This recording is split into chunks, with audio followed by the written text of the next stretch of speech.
सुर में बसे हैं राम, रागी जो सुनाए रागनी तो रोगी को मिले आराम। मैम मल्लिया अवस्थी जी, मेरी गुजारिश है कि वो मंच पे मेरे पास यहाँ पे आ जाएं और चंद शब्दों के माध्यम से हम लोगों को अभिसंचित कर दें। एक बार जोरदार तालियां बजा दें पद्मश्री मैम मल्लिया अवस्थी जी के लिए।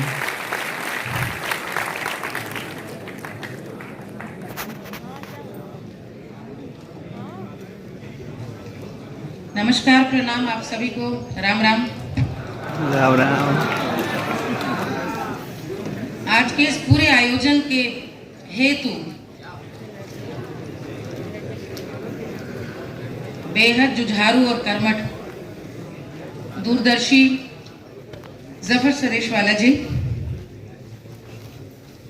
इस अनुपम विश्वविद्यालय जिसके छात्रों से रूबरू होने का मुझे अनेक बार अवसर मिला है, यहाँ पर आयोजन करने का अवसर मिला है, वहाँ के वाइस चांसलर साहब प्रोफेसर रविशंकर सिंह जी और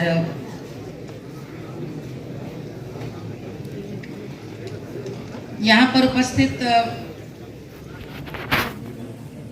जो बहुत पहले अयोध्या के जिलाधिकारी भी रह चुके हैं,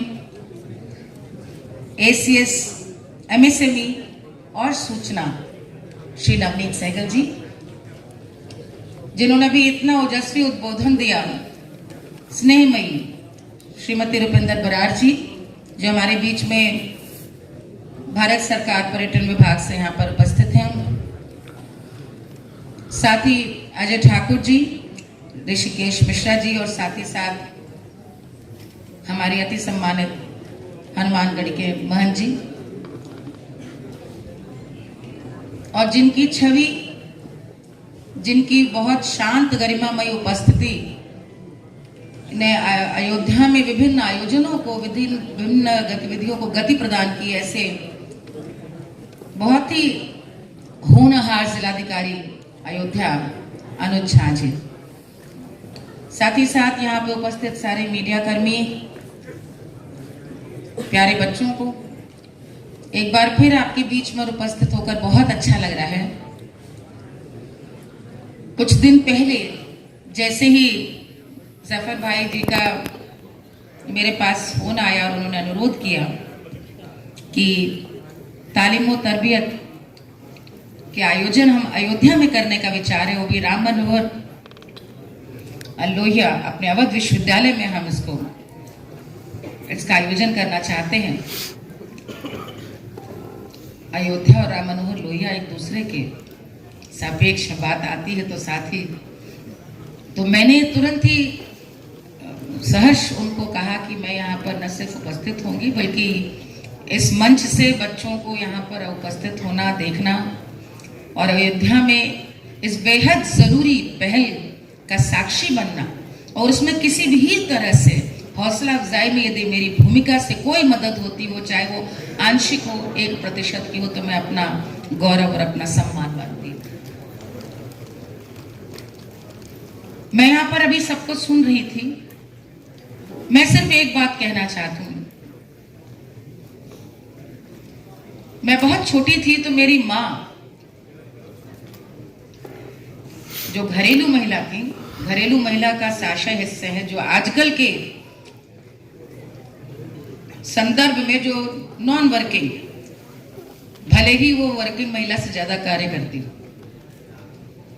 तो मेरी माँ ने, जब मैं संगीत सीख रही थी, उस्तादों से तालीम ली मैंने, तो हमारे एक दो रिश्तेदार परिचित ऐसे भी थे जिन्होंने मुस्कुराते हुए थोड़ा सा व्यंग से कहा कि कौन रुपया पैसा कमाएंगे गाने से, इतना काहे सिखाए रही। मैं बहुत खुले जहन के एक ब्राह्मण परिवार से आती थी और उस बात का जवाब ना मेरी माँ के पास था, ना हमारे पास, ना कभी सोचा। लेकिन एक शब्द माँ कहती थी, भविष्य क्या है मैं नहीं पता, लेकिन लड़की के हाथ में हुनर होना चाहिए।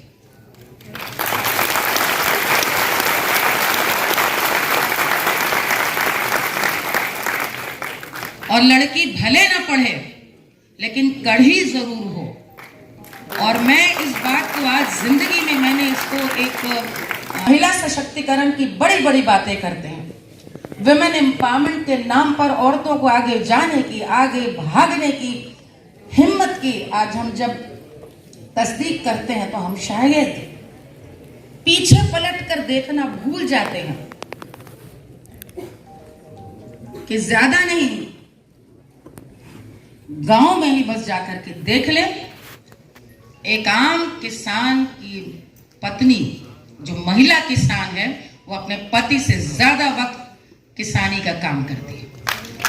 धान की बुआई, रुपाई, कटाई, सोहनी कौन करता है? रोपनी का काम अधिकतर कौन करती है? और जब चले जाते हैं, जिन पर गाने बने, रेलिया बैरन पिया को लिए जाए, जब परदेश चले जाते हैं, हाँ होगा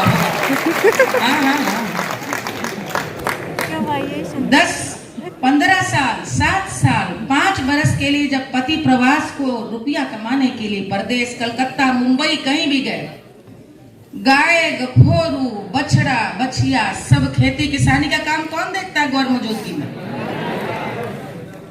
लेकिन हमारे यहाँ उसे काम नहीं माना गया। आज भी किसान बोलने पर छवि किसकी आती है?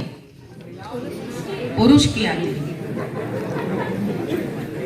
इसलिए सिर्फ अपने गांव में देख लें कि एक आम स्त्री सुबह 5 बजे उठ करके जितना कार्य करती है, 9 to 5 जॉब करने वाली भी शायद उतना न करती, क्योंकि हाथ में जो हुनर है वो सिखाने की बात नहीं थी, वो जरूरत की बात नहीं थी। स्वांतः सुखाए यदि आप सीख लेंगे तो पहले महिलाएं कढ़ाई करती थी, आज रेडीमेड खरीदती हैं। सिलाई मशीनें पहले शादी के दहेज में और माएँ देती थी लड़कियों को, याद है? किस किस को मिली सिलाई मशीन? हमारे तो मिली थी भैया, हम हाथ उठा दे रहे। अरे भैया तुम लोग के अम्मा को मिली होगी, हाथ तो उठा ही ले। अब माफ करना, आजकल की बिटिया तुरपाई नहीं कर सकती। अब पहले दूल्हा दुल्हन में प्रेम यही होता था कि बटन टूट जाए तो सिल दे, लगा दे। और आज 5 स्टार में जाकर दूल्हा दुल्हन खाना खाए आए 5000 का, वो प्यार नहीं आ सकता जो एक बटन की टाकने से आता।